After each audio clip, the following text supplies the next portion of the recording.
শিলিগুড়িতে প্রতিনিয়ত চলছে লোডশেডিং। অতিরিক্ত বিদ্যুতের মাশুল গুনতে হচ্ছে শহরবাসীকে। এরই প্রতিবাদে বিক্ষোভে সামিল হলো ভারতীয় জনতা পার্টি। বুধবার শিলিগুড়ির কাঞ্চনজঙ্ঘা স্টেডিয়ামের সামনে থেকে একটি মিছিল করে হাকিমপাড়া এলাকার বিদ্যুৎ বিভাগের গ্রাহক সেবা কেন্দ্রের সামনে গিয়ে দীর্ঘক্ষণ বিক্ষোভ দেখালো বিজেপি ৩ নম্বর মণ্ডল কমিটির নেতৃত্ব ও কর্মীরা। এদিনের এই বিক্ষোভে উপস্থিত ছিলেন শিলিগুড়ির বিধায়ক শঙ্কর ঘোষ। এদিন বিক্ষোভ দেখানোর পর তাদের দাবি সম্বলিত একটি স্মারকলিপি তুলে দেওয়া হয়।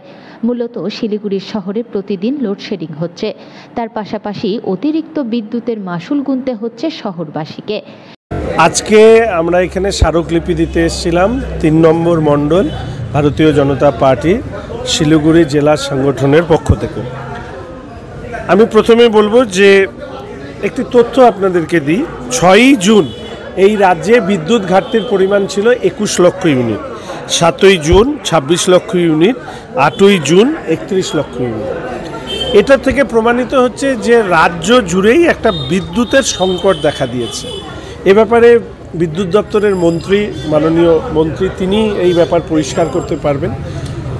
এর পাশাপাশি শিলিগুড়িও তো রাজ্যের বাইরে নয়, ফলে এর প্রভাব আমাদের শহরে পড়েছে।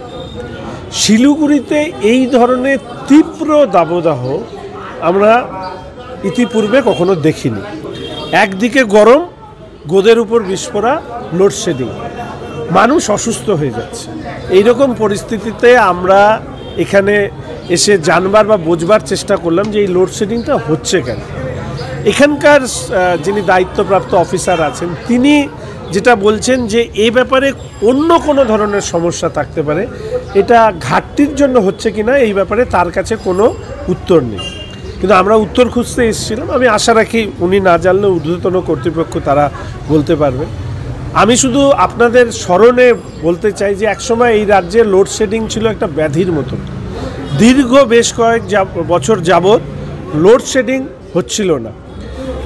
অনেকে এটা বলেন যে পশ্চিমবঙ্গে কলকারখানা বন্ধ হয়ে গেছে সিঙ্গুরের পর থেকে, সেই জন্য বিদ্যুৎ উদ্বৃত্ত হচ্ছিল।